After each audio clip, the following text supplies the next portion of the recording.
Chapter number 3 pol science का पढ़ेंगे, जो समकालीन दक्षिण एशिया का परिचय है। तो आइए हम परिचय पढ़ते हैं। पहले आइए अब हम शीत युद्ध के दौरान में विश्व के एक बड़े फलक पर हुए बदलाव से नजर हटा कर अपना अध्ययन अपने क्षेत्र यानी दक्षिण एशिया की ओर मोड़ें। 20वीं सदी के आखिरी सालों में जब भारत और पाकिस्तान ने खुद को परमाणु शक्ति संपन्न राष्ट्रों की बिरादरी में बैठा लिया, तो यह क्षेत्र अचानक पूरे विश्व की नज़र में महत्वपूर्ण हो उठा। स्पष्ट ही विश्व का ध्यान इस इलाके में चला रहे कई तरह के संघर्षों पर गया।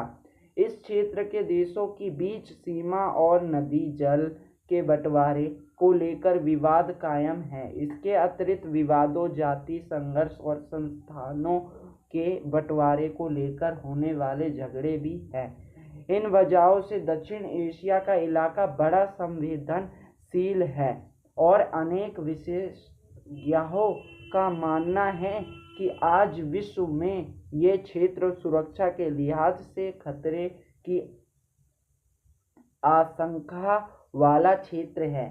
साथ ही एक बात और है, इस इलाके के बहुत से लोग इस तथ्य की निस्तारदेही करते हैं कि दक्षिण एशिया के देश अगर आपस में सहयोग करें तो यह क्षेत्र विकास करे समृद्ध बन सकता है।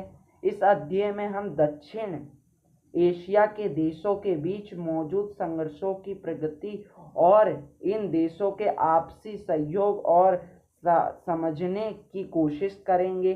दक्षिण एशिया के देशों की घरेलू राजनीति से इन झंडों यह सहयोग का मिजाज तय होता है अथवा वहाँ इनके मूल में यह इस वजह से अध्ययन में पहले दक्षिण एशिया का परिचय दिया जाए और कुछ देशों की घरेलू राजनीति की चर्चा की जाएगी। ठीक है।